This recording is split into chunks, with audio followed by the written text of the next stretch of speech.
ਵਾਹਿਗੁਰੂ ਜੀ ਕਾ ਖਾਲਸਾ ਵਾਹਿਗੁਰੂ ਜੀ ਕੀ ਫਤਿਹ। TV84 ਦੇ ਸਾਰੇ ਦਰਸ਼ਕ ਤੇ ਸਰੋਤੇ ਜਿਹੜੇ ਸਾਡੇ ਨਾਲ ਇਸ ਵਕਤ ਨਾਰਥ ਅਮਰੀਕਾ ਚੋਂ ਜੁੜੇ ਹੋਏ ਆ ਜਾਂ ਫਿਰ ਦੁਨੀਆ ਭਰ ਦੇ ਵਿੱਚ ਸੋਸ਼ਲ ਮੀਡੀਆ ਦੇ ਰਾਹੀਂ ਸਾਨੂੰ ਦੇਖ ਰਹੇ ਆ, ਉਹਨਾਂ ਸਾਰਿਆਂ ਦਾ ਮੈਂ ਅਮਰਵੀਰ ਸਿੰਘ ਅੱਜ ਇਸ ਪ੍ਰੋਗਰਾਮ ਦੇ ਵਿੱਚ ਤਹਿ ਦਿਲੋਂ ਸਵਾਗਤ ਕਰਦਾ।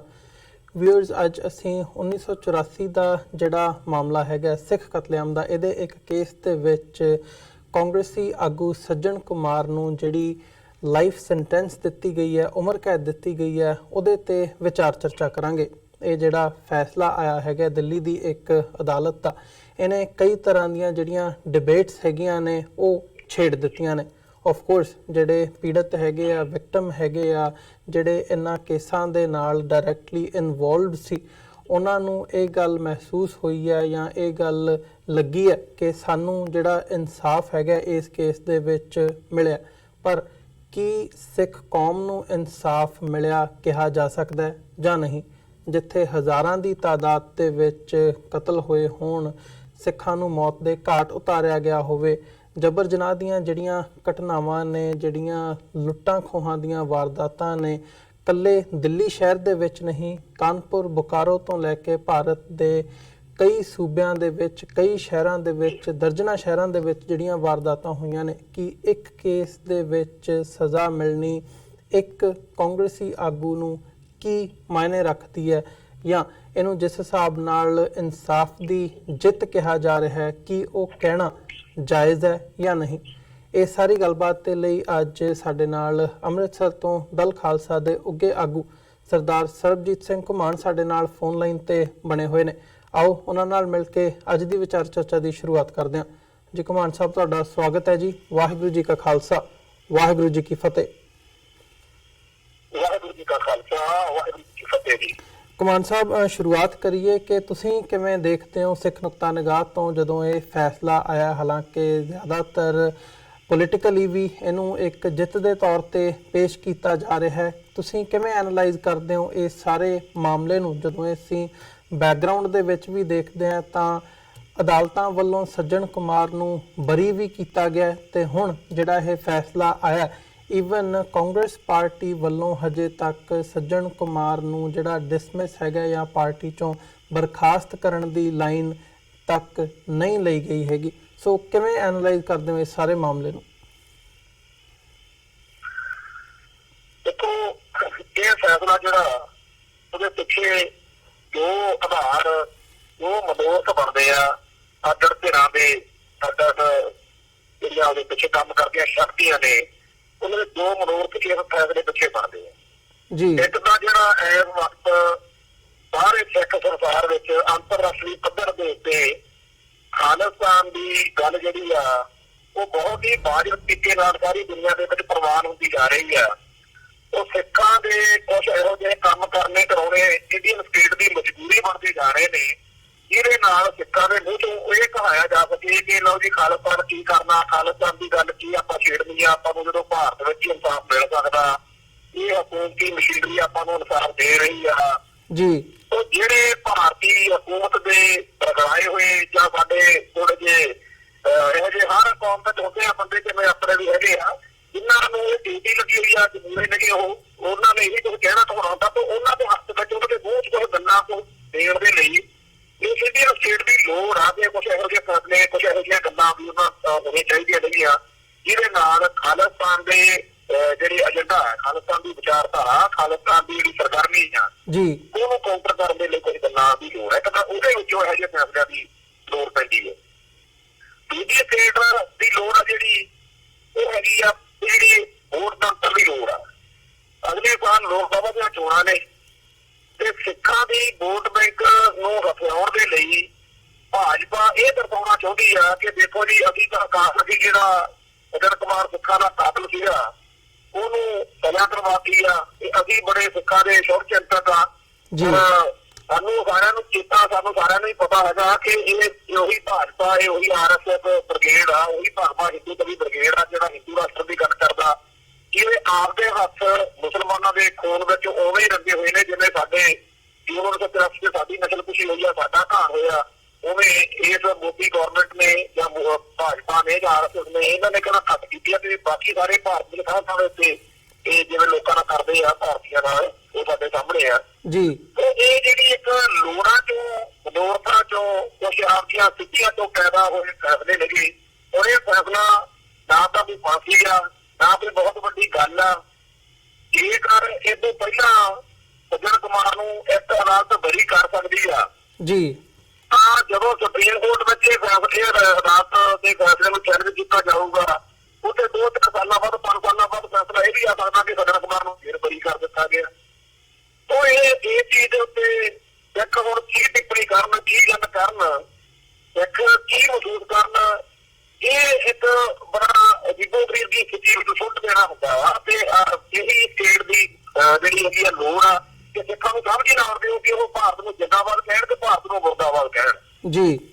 ਉਹ ਇਹ ਜਿਹੜੀ ਸਥਿਤੀ ਹੈਗੀ ਆ, ਮੈਂ ਇਹਦੇ ਬਾਰੇ ਬੜਾ ਸ਼ੱਕ ਆ ਆਪਣੇ ਮਨ ਦੇ ਵਿੱਚ ਕਿ ਇਹ ਭਾਰਤੀ ਲੋਕਤੰਤਰ ਦਾ, ਭਾਰਤੀ ਹਕੂਮਤੀ ਮਸ਼ੀਨਰੀ ਦਾ ਇੱਕ ਡਰਾਮਾ ਆ।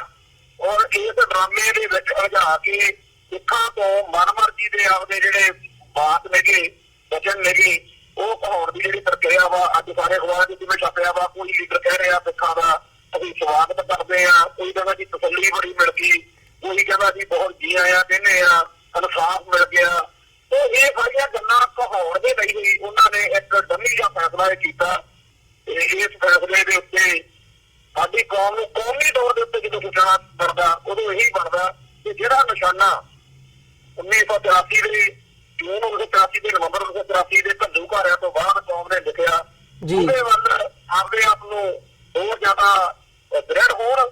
ਤੇ ਦੂਜੀ ਸਾਡੀ ਕੌਮ ਜਿਹੜੀ ਹੈਗੀ ਆ, ਦੁਨੀਆ ਨੂੰ ਇਹ ਦੱਸੇ ਕਿ ਜਿਹੜਾ ਇਲਜ਼ਾਮ, ਜਿਹੜੀ ਗੱਲ, ਜਿਹੜਾ ਅਸੀਂ ਪਿਛਲੇ 34-35 ਸਾਲ ਤੋਂ ਕਰਦੇ ਆ ਰਹੇ ਹਾਂ ਕਿ ਸਾਡਾ ਘਾਣ ਹੋਇਆ ਸੱਜਣ ਕੁਮਾਰ ਵਰਗਿਆਂ ਨੇ, ਹੋਰ ਬੜੇ ਨੇ ਕਮਲਨਾਥ ਵਰਗੇ, ਹਿਟਲਰ ਵਰਗੇ, ਇਹਨਾਂ ਦੀ ਕਮਾਂਡ ਹੇਠ ਹਿੰਦੂ ਕੱਟੜਪੰਥੀ ਦਹਿਸ਼ਤਗਰਦਾਂ ਨੇ ਜਿਹੜਾ ਸਾਡਾ ਘਾਣ ਕੀਤਾ, ਉਹਦਾ ਹੁਣ ਤਾਂ ਅਸੀਂ ਅਦਾਲਤ ਵਿੱਚ ਵੀ ਭਾਰਤ ਵਿੱਚ ਸਾਬਤ ਕਰ ਦਿੱਤਾ ਹੈਗਾ ਕਿ ਅਸੀਂ ਸੱਚੇ ਸੀਗੇ, ਭਾਰਤੀ ਨਿਜ਼ਾਮ ਝੂਠਾ ਸੀ ਜਿਹੜਾ ਸਾਨੂੰ ਲਗਾਤਾਰ ਪਿਛਲੇ 34 ਸਾਲ ਤੋਂ ਅਨਸਾਫੀ ਹੋਇਆ ਰਿਹਾ। ਇਸ ਫੈਸਲੇ ਦੀ ਵਿਆਖਿਆ ਇਹ ਬਣਦੀ ਹੈ ਦੁਨੀਆ ਸਾਹਮਣੇ ਸਾਡੀ ਕਰ ਜੀ, ਅਸੀਂ ਸੱਚੇ ਆ, ਸਾਡਾ ਘਾਣ ਹੋਇਆ।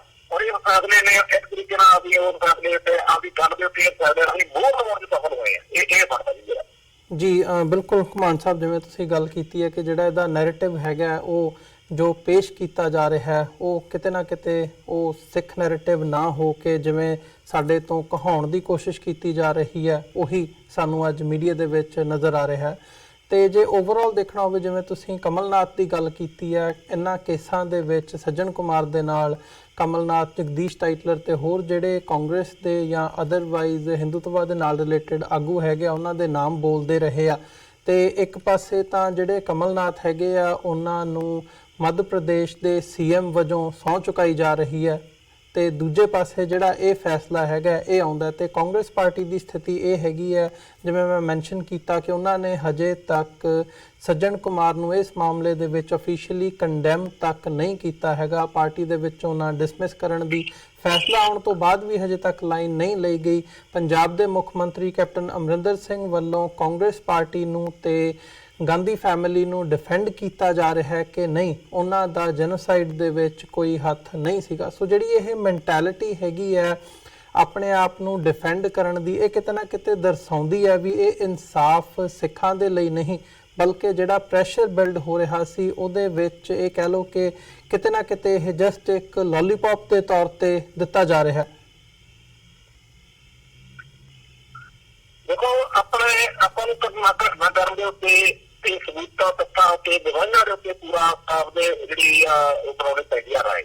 ਕਿਸ਼ੋਰੀ ਇੱਕ ਬੁੱਝੜ ਆ ਉੱਥੇ ਦਿੱਲੀ 'ਚ, ਉਹਨੇ 8 ਸਿੱਖਾਂ ਦਾ ਬੁੱਝੜ ਨੇ ਕੀਤਾ, ਕਸਾਈ ਆ ਉਹ ਜਿਹੜੇ ਕਸਾਈ ਦਾ ਕੰਮ ਕਰਦੇ, ਉਹਨੂੰ ਫਾਂਸੀਆਂ ਹੋਈਆਂ। ਕਹਿੰਦੇ 30 ਫਾਂਸੀ, ਅਦਾਲਤ ਨੇ ਕਿਹਾ 30 ਫਾਂਸੀ। ਤੇ ਸਿੱਖਾਂ ਜਿਵੇਂ ਆਖਿਆ ਹਾਂ ਬੜੇ ਖੁਸ਼ ਨੇ ਨਾ, ਅਸੀਂ ਬੜੇ ਖੁਸ਼ ਹੋਏ ਵੀ ਨਾ ਹੋਈ, ਇਹਦਾ ਬਾਬੋ ਬਾਬਾ ਕੰਮ।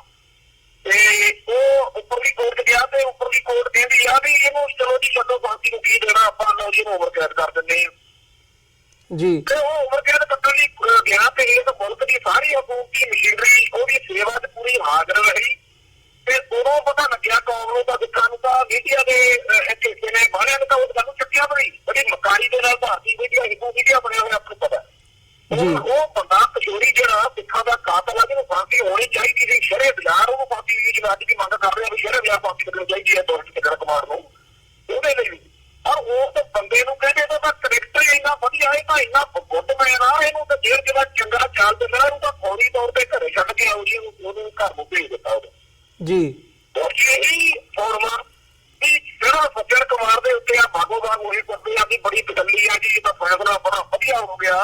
ਇਹਨਾਂ ਨੂੰ ਇਹ ਗੱਲ ਚੇਤੇ ਰੱਖਣ ਦੀ ਲੋੜ ਆ ਵੀ 2-4 ਮਹੀਨਿਆਂ ਨੂੰ 2-4 ਸਾਲਾਂ ਨੂੰ ਉਹ ਡਰ ਵੀ ਆ ਸਕਦਾ ਜਾਂ ਪਹਿਲੀ ਗੱਲ ਤਾਂ ਲੱਗਦਾ ਨਹੀਂ ਕੋਈ ਜੇਲ੍ਹ ਜਾਊਗਾ।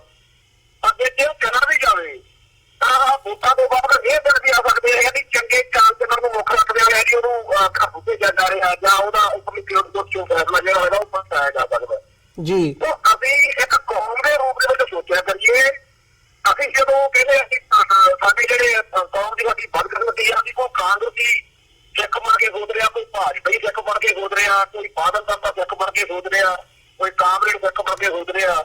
ਇਸ ਕਰਕੇ ਸਾਡੀ ਕੌਮ ਦੀ ਸਾਂਝੀ ਜਿਹੜੀ ਰਾਏ ਆ ਉਹ ਨਹੀਂ ਬਣ ਪਾ ਰਹੀ। ਤਾਂ ਸਾਨੂੰ ਕੌਮੀ ਰਾਏ ਦੇ ਰੂਪ ਦੇ ਵਿੱਚ ਆਪਣੇ ਵਿਚਾਰ ਲੈਣੇ ਚਾਹੀਦੇ ਆ।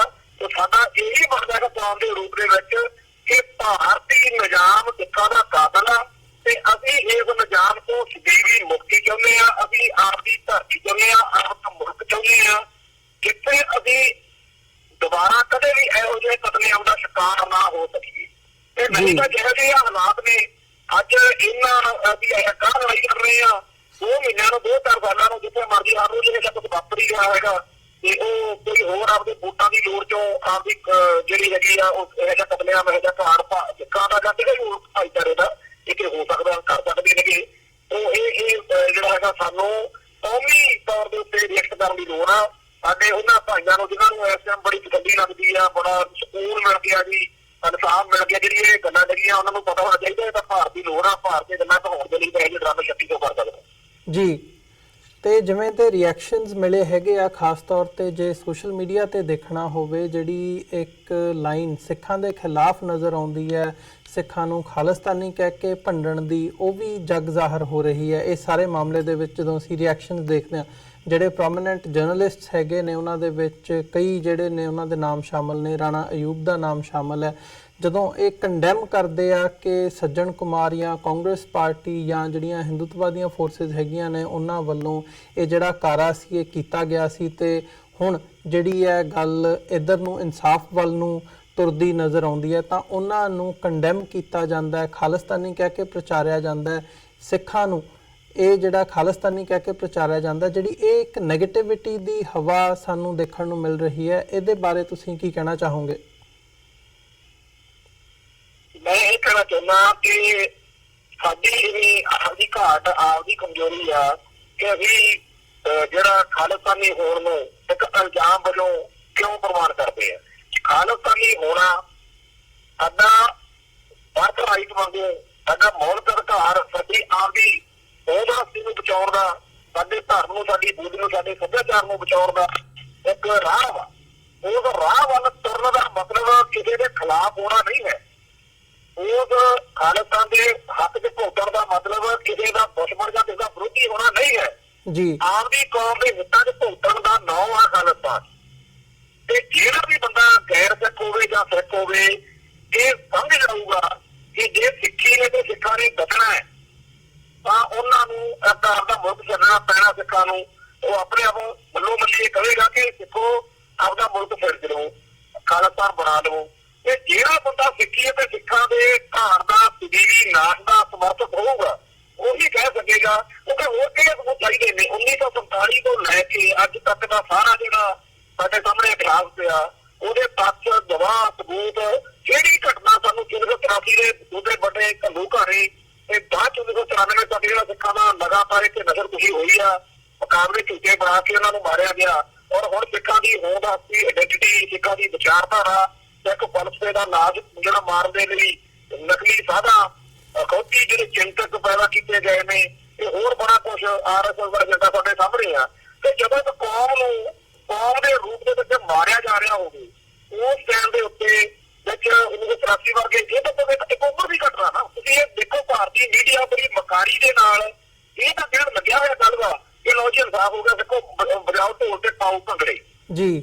ਪਰ ਉਸ ਕਤਲੇਆਮ ਦੇ ਦਹਿਸ਼ੀ ਬੁਰੇ ਨੀਚੇ ਉਦੋਂ ਹਿੰਦੂ ਕੱਟੜਪੰਥੀ ਮੈਂਟੈਲਿਟੀ ਜਿਹੜੀ ਸੀ ਸਾਰੀ ਇੱਕਮੁੱਠ ਹੋ ਕੇ RSS ਤੇ ਕਾਂਗਰਸ ਤੇ ਸਾਰੇ ਰਲ ਕੇ ਜਿਹੜੀ ਸੀ ਉਹ ਸਿੱਖਾਂ ਦੇ ਖਿਲਾਫ ਕਿਵੇਂ ਸੀ, ਤੇ ਅੱਜ ਵੀ ਉਹ ਸਾਈਕੀ ਜਿਹੜੀ ਆ ਉਹ ਇੱਕਮੁੱਠ ਵਾ ਸਿੱਖੀ ਅਤੇ ਸਿੱਖਾਂ ਦੇ ਖਿਲਾਫ। ਉਹ ਜਿਹੜੇ ਇਹ ਚੀਜ਼ ਆ ਇਹਦੇ ਉੱਤੇ ਸਾਨੂੰ ਆਪਦਾ ਧਿਆਨ ਲਾਉਣ ਦੀ ਲੋੜ ਆ ਕਿ ਅਸੀਂ ਕਾਂਗਰਸੀ ਹਿੰਦੂ ਭਾਜਪਾਈ ਹਿੰਦੂ ਵਗੈਰਾ ਨਾ ਸੋਚੀਏ। ਅਸੀਂ ਐਜ ਇਸ ਮੁਲਕ ਦੇ ਉਸ ਹਿੰਦੂ ਕੱਟੜਵਾਦ ਦੇ ਖਿਲਾਫ ਜਿਹੜੀ ਹੈਗੀ ਆ ਆਪਦੀ ਰਾਏ ਬਣਾਈਏ। ਸਿੱਖਾਂ ਦਾ ਤੇ ਸਿੱਖੀ ਦਾ ਭਲਾ ਇਹੀ ਆ ਕਿ ਅਸੀਂ ਬਥੇਰਾ ਚਾਰੇ ਇਹਨਾਂ ਤੇ ਯਕੀਨ ਕਰਕੇ ਦੇਖ ਲਿਆ, ਬਥੇਰਾ ਚਾਰੇ ਦੇ ਨਾਲ ਰਹਿ ਕੇ ਦੇਖ ਲਿਆ। 1947 ਮੌਕੇ ਸਾਡੀ ਸਿੱਖ ਲੀਡਰਸ਼ਿਪ ਨੇ ਇਹਨਾਂ ਦੇ ਵਾਅਦਿਆਂ ਤੇ ਯਕੀਨ ਕਰਕੇ ਇਹਨਾਂ ਨਾਲ ਰਹਿ ਕੇ ਦੇਖ ਲਿਆ। ਔਰ ਇਹ ਹਰ ਪੱਖ ਦੇ ਖਿਲਾਫ ਭੁਗਤੇ ਨੇ ਤੇ ਅੱਜ ਵੀ ਭੁਗਤਣ ਨੂੰ ਤਿਆਰ ਨੇ।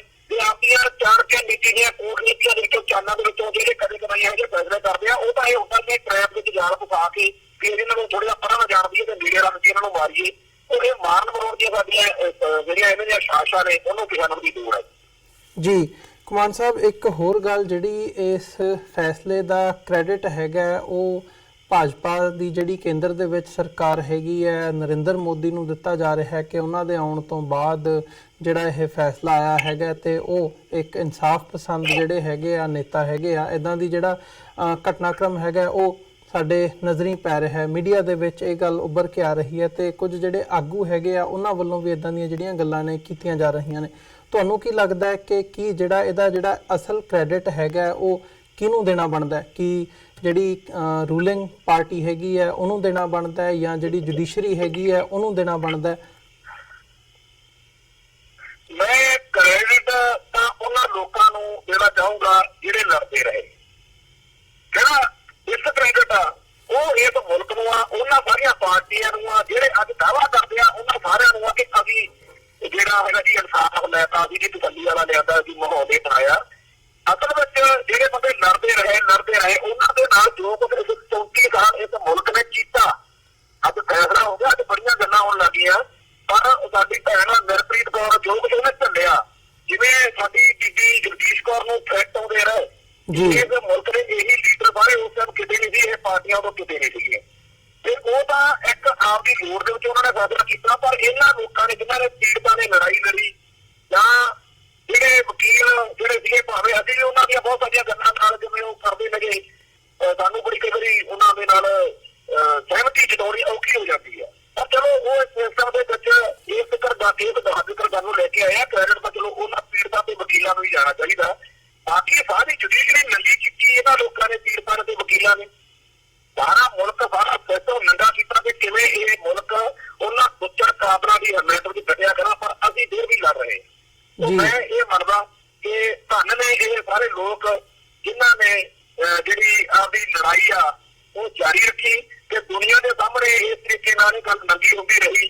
ਤੇ ਜਦੋਂ ਇਹ ਉੱਪਰਲੀ ਅਦਾਲਤ ਵਿੱਚ ਸੱਜਣ ਕੁਮਾਰ ਜਾਊਗਾ, ਜਦੋਂ ਇਹ ਲੜਾਈ ਲੜਨਗੇ ਤਾਂ ਸਾਡੇ ਦੁਨੀਆ ਭਰ ਦੇ ਵਿੱਚ ਸਿੱਖ ਭਾਈਚਾਰਾ ਉਹ ਆਪੋ ਆਪਦੇ ਮੁਲਕਾਂ ਦੇ ਵਿੱਚ ਉੱਥੋਂ ਦੇ ਲੋਕਾਂ ਨੂੰ ਦੱਸਣ ਜੋਗਾ ਹੋਊਗਾ ਕਿ ਦੇਖ ਲਓ ਜੇਕਰ ਉੱਤੇ ਇੱਕ ਡੰਮੀ ਦਾ ਫੈਸਲਾ ਆਇਆ ਵੀ ਸੀਗਾ ਤਾਂ ਮੁਲਕ ਦੀ ਮਸ਼ੀਨਰੀ ਨੇ ਉਹਨੂੰ ਮੌਕਾ ਫੇਰ ਦੇਤਾ ਤੇ ਉਹਨੂੰ ਫਾਂਸੀ ਫੂਸੀ ਦਾ ਕੀ ਹੋਣੀ ਆ, ਉਹਨੂੰ ਅਸ਼ਾ ਕਰਾਉਣ ਕੇ ਆਰਾਮ ਚਲੇ ਗਏ। ਉਹਨੇ ਸੱਜਣ ਕੁਮਾਰ ਕੋਲ ਇਹਦੀ ਸਟੇਟ ਦੀ ਮਸ਼ੀਨਰੀ ਦੇ ਦਰੰਦੇ ਜਾ ਕੇ ਉਹਨੂੰ ਕਿਹਾ ਹੋਣਾ ਕਿ ਤੂੰ ਮੌਜਾ ਲੁੱਟ, ਕੋਈ ਚੱਕਰ ਨਹੀਂ, ਤੈਨੂੰ ਉੱਪਰੋਂ ਜਿਹੜੀ ਅਦਾਲਤ ਵਿੱਚੋਂ ਰਾਹਤ ਸਾਰੀ ਆ ਉਹ ਦਵਾ ਦਿਆਂਗੇ। ਉਹ ਇੱਕ ਉਹਦੀ ਲੋੜ ਚੋਂ ਨਿਕਲਿਆ ਫੈਸਲਾ ਹੋਈ, ਉਹਨਾਂ ਨੇ ਕਰ ਲਿਆ ਜੀ।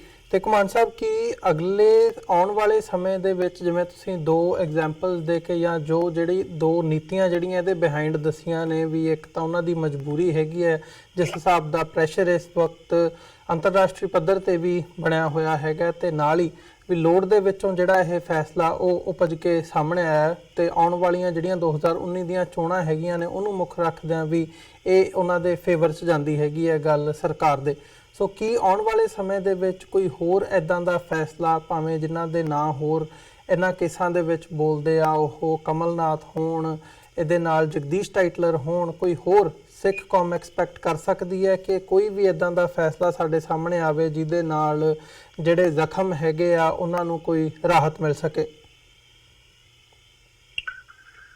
ਦੇਖੋ, ਮੈਂ ਫਿਰ ਇਹ ਕਹਿਣਾ ਕਿ ਦੋ ਕਾਰਨਾਂ ਲਈ, ਦੋ ਆਧਾਰਾਂ ਲਈ, ਇੱਕ ਤਾਂ ਖਾਲਿਸਤਾਨ ਦੇ ਇਸ਼ੂ ਨੂੰ ਕਮਜ਼ੋਰ ਕਰਨ ਦੇ ਲਈ ਤੇ ਦੂਜਾ ਆਪਣੀਆਂ ਸਿਆਸੀ ਲੋੜਾਂ ਚੋਂ ਭਾਰਤ ਦੀ ਤੇ ਭਾਰਤੀ ਜਿਹੜੀਆਂ ਸਿਆਸੀ ਪਾਰਟੀਆਂ ਦੀਆਂ ਲੋੜਾਂ ਚੋਂ ਇਹੋ ਜਿਹੇ ਫੈਸਲੇ ਜਿਹੜੇ ਨੇ ਉਹ ਬੜੇ ਆ ਸਕਦੇ ਆ। ਉਹ ਤਾਂ ਕੱਲ੍ਹ ਤਰ੍ਹਾਂ ਨੂੰ ਕਿਤੇ ਕਾਂਗਰਸ ਦੇ ਹੁੰਦਿਆਂ ਹੋਇਆ, ਸੱਤਾ ਚ ਹੁੰਦਿਆਂ ਹੋਇਆ ਮੋਦੀ ਗੌਰਮੈਂਟ ਨੇ ਜਿਹੜਾ ਮੁਸਲਮਾਨਾਂ ਦਾ ਕਤਲੇਆਮ ਕਰਾਇਆ ਜਾਂ ਦਲਿਤਾਂ ਦਾ ਜਾਂ ਇਸਾਈਆਂ ਦਾ ਕਰਾਇਆ, ਉਹਦੇ ਵਿੱਚ ਕੋਈ ਇਹੋ ਜਿਹਾ ਫੈਸਲਾ ਉਹ ਵੀ ਆਪਦੀ ਪੂਰੀ ਲੋੜ ਚੋਂ ਪੂਰਾ ਕਰ ਸਕਦੇ ਆ। ਤਾਂ ਇਹ ਲਈ ਹੋਰ ਬੜੇ ਫੈਸਲੇ ਹਜੇ ਆ ਸਕਦੇ ਨੇ, ਪਰ ਸਾਡੇ ਕੌਮੀ ਨਜ਼ਰੀਏ ਦੀ ਮੈਂ ਫਿਰ ਕਹਿੰਦਾ ਸਾਨੂੰ ਇਹਨਾਂ ਗੱਲਾਂ ਦਾ ਕੀ ਹੋ ਗਿਆ ਜੀ ਕਿ ਮਤਲਬ ਠੀਕ ਆ ਜੀ ਉਹਨਾਂ ਨੇ ਜੇ ਕੀਤਾ ਉਹਨਾਂ ਨੇ ਇਨਸਾਫ ਦੇ ਦਿੱਤੀ। ਇਹ ਭਾਰਤੀ ਕੌਮੀ ਮਸ਼ੀਨਰੀ ਨੂੰ ਦੇਖੋ ਉਹਦੇ ਜਿਹੜਾ ਸੀਗਾ ਸਰਪ੍ਰਸਤੀ ਹੇਠ ਸਿੱਖਾਂ ਦਾ ਕਤਲਿਆ ਹੋਇਆ ਜੀ। ਇੰਨੇ 34 ਸਾਲ ਦੇ ਢਾਈ ਤੋਂ ਬਾਅਦ ਇੱਕ ਦੋ ਬੰਦਿਆਂ ਨੂੰ ਉਹਨੇ ਡੰਮੀ ਜੇ ਫੈਸਲੇ ਸੁਣਾਈ ਜਾਣਗੇ ਤੇ ਮੁੜ ਕੇ ਉਹ ਆਰਾਮ ਨਾਲ ਤਿਜੋਰੀ ਹੋ ਗਿਆ ਘਰ ਨੂੰ ਕੌਮੀ ਸਾਰੇ ਘਰਾਂ ਨੂੰ ਚਲੇ ਜਾਣਗੇ। ਤੇ ਇਹਦੇ ਨਾਲ ਜਿਹੜੀ ਸਾਡੀ ਸਿੱਖ ਸਮਰੱਥਾ ਆ ਖਾਲਿਸਤਾਨ ਦੇ ਆਪਣੀ ਜਿਹੜੀ ਕੌਮੀ ਦੀ ਉਹਨੂੰ ਜਿਹੜੀ ਸੱਟ ਵੱਜਦੀ ਆ, ਜਿਹੜੀ ਕੌਮ ਦੀ ਲੜਨ ਦੀ ਬਿਰਤੀ ਸੀ ਉਹ ਸੱਟ ਵੱਜਦੀ ਆ, ਉਹ ਜਿਹੜੀ ਚੀਜ਼ ਆ ਉਹੀ ਤੋੜਨਾ ਉਹਨਾਂ ਦਾ ਮੁੱਖ ਨਿਸ਼ਾਨਾ। ਨਾਲੇ ਸੱਤਾ ਦੇ ਵਿੱਚ ਆਪਣੀ ਧਿਰ ਨੂੰ ਲਿਆਉਣਾ ਨਿਸ਼ਾਨਾ। ਉਹ ਇੱਕ ਟ੍ਰੈਪ ਆ, ਇੱਕ ਜਾਲ ਆ, ਇੱਕ ਮੱਕੜ ਜਾਲ ਨੂੰ ਪੂਰੇ ਖੁੱਲੇ ਡੰਡੇ ਨਾਲ ਕੌਮ ਦੇ ਸਾਹਮਣੇ ਰੱਖਣ ਦੀ ਲੋੜ ਆ ਔਰ ਇਹਦੇ ਡਿਸਕਸ਼ਨ ਕਰਨ ਦੀ ਲੋੜ ਆ ਕਿ ਕਿਵੇਂ ਭਾਰਤੀ ਜਿਹੜੀ ਨੀਤੀ ਆ ਉਹ ਕਿਵੇਂ ਸਿੱਖਾਂ ਨੂੰ ਉਹਨਾਂ ਦੇ ਧਰਮ, ਉਹਨਾਂ ਦੀ ਬੋਲੀ, ਉਹਨਾਂ ਦੇ ਸੱਭਿਆਚਾਰ ਦੇ ਲਈ ਜਿਹੜੀ ਸਭ ਤੋਂ ਵਕੀਲ ਜਗ੍ਹਾ, ਸਭ ਤੋਂ ਜਿਹੜੀ ਸਾਰਥਕ ਚੀਜ਼ ਬਣਨੀ ਆ ਖਾਲਿਸਤਾਨ, ਉਹਦੇ ਖਿਲਾਫ ਭੁਗਤਾਉਣ ਦੇ ਲਈ ਕਿਵੇਂ ਇਹੋ ਜਿਹੇ ਬੰਦੇ ਕਰ ਕਰਾ ਸਕਦੀ ਆ, ਇਹ ਸਾਨੂੰ ਵਿਚਾਰਨ ਦੀ ਲੋੜ ਹੈ ਜੀ। ਘੁਮਾਣ ਸਾਹਿਬ ਤੁਹਾਡਾ ਬਹੁਤ ਬਹੁਤ ਧੰਨਵਾਦ, ਤੁਸੀਂ ਆਪਣਾ ਸਮਾਂ ਕੱਢਿਆ ਤੇ ਸਾਡੇ ਨਾਲ ਵਿਚਾਰਾਂ ਦੀ ਸਾਂਝ ਪਾਈ ਹੈ। ਅੱਜ ਦੇ ਸ਼ੋਅ ਦੇ ਵਿੱਚ ਇੱਥੇ ਹੀ ਇਜਾਜ਼ਤ ਚਾਹਾਂਗੇ ਜੀ। ਬਹੁਤ ਬਹੁਤ ਧੰਨਵਾਦ ਤੁਹਾਡਾ। ਫਤਿਹ ਦੀ ਸਾਂਝ ਪਾਈਏ ਅੰਤ ਦੇ ਵਿੱਚ। ਵਾਹਿਗੁਰੂ ਜੀ ਕਾ ਖਾਲਸਾ, ਵਾਹਿਗੁਰੂ ਜੀ ਕੀ ਫਤਿਹ। ਵੀਅਰਸ, ਉਮੀਦ ਕਰਦੇ ਹਾਂ ਕਿ ਜਿਹੜਾ ਅੱਜ ਦਾ ਸਾਡਾ ਪ੍ਰੋਗਰਾਮ ਸੀ, ਸਾਡੀ ਸਾਰੀ ਇਹ ਗੱਲਬਾਤ ਸੀ ਦਲ ਖਾਲਸਾ ਦੇ ਆਗੂ ਸਰਦਾਰ ਸਰਬਜੀਤ ਸਿੰਘ ਘੁਮਾਣ ਹੋਰਾਂ ਦੇ ਨਾਲ, ਇਹ ਤੁਹਾਨੂੰ ਜ਼ਰੂਰ ਪਸੰਦ ਆਈ ਹੋਵੇਗੀ। ਸੋ ਜਾਂਦੇ ਜਾਂਦੇ ਤੁਹਾਡੇ ਚਰਨਾਂ ਦੇ ਵਿੱਚ ਬੇਨਤੀ ਵੀ ਕਰਦੇ ਹਾਂ, TV84 ਨੂੰ ਅੱਗੇ ਵਧਾਉਣ ਦੇ ਲਈ, ਚੱਲਦਾ ਰੱਖਣ ਦੇ ਲਈ ਸਾਨੂੰ ਤੁਹਾਡੀ ਸਹਾਇਤਾ ਦੀ ਲੋੜ ਹੈ। TV84 ਨੂੰ ਡੋਨੇਟ ਕਰਨ ਦੇ ਲਈ ਤੁਸੀਂ ਸਾਡੀ ਵੈਬਸਾਈਟ www.tv84.tv ਤੇ ਜਾ ਕੇ ਸਾਨੂੰ ਡੋਨੇਟ ਕਰ ਸਕਦੇ ਹੋ ਤੇ ਮੰਥਲੀ ਡੋਨੇਸ਼ਨਸ ਦੇ ਲਈ ਪਲੇਜ ਕਰ ਸਕਦੇ ਹੋ। ਜੇ ਚੈੱਕ ਰਾਹੀਂ ਡੋਨੇਸ਼ਨਸ ਭੇਜਣੀਆਂ ਚਾਹੁੰਦੇ ਹੋ ਤਾਂ TV84 ਦੇ ਨਾਂ ਦਾ ਚੈੱਕ ਬਣਾ ਕੇ ਸਾਨੂੰ ਸਾਡੇ ਐਡਰੈਸ ਤੇ ਵੀ ਮੇਲ ਕਰ ਸਕਦੇ ਹੋ। 3601 37th ਐਵਨਿਊ, ਲੌਂਗ ਆਈਲੈਂਡ ਸਿਟੀ, ਨਿਊਯਾਰਕ 11101। ਵੈਬਸਾਈਟ ਇੱਕ ਵਾਰ ਫਿਰ ਦੱਸ ਦਿਆਂ, www.tv84.tv। ਇਸੇ ਦੇ ਨਾਲ ਵੀਅਰਸ, ਅਸੀਂ ਅੱਜ ਦੇ ਪ੍ਰੋਗਰਾਮ ਦੇ ਵਿੱਚ ਇੱਥੇ ਹੀ ਇਜਾਜ਼ਤ ਚਾਹਾਂਗੇ। ਕੱਲ੍ਹ ਨੂੰ ਦੁਬਾਰਾ ਤੁਹਾਡੇ ਨਾਲ ਫਿਰ ਮੁਲਾਕਾਤ ਹੋਵੇਗੀ। ਤਦ ਤੱਕ ਲਈ ਇਜਾਜ਼ਤ ਦਿਓ ਜੀ। ਵਾਹਿਗੁਰੂ ਜੀ ਕਾ ਖਾਲਸਾ, ਵਾਹਿਗੁਰੂ ਜੀ ਕੀ ਫਤਿਹ।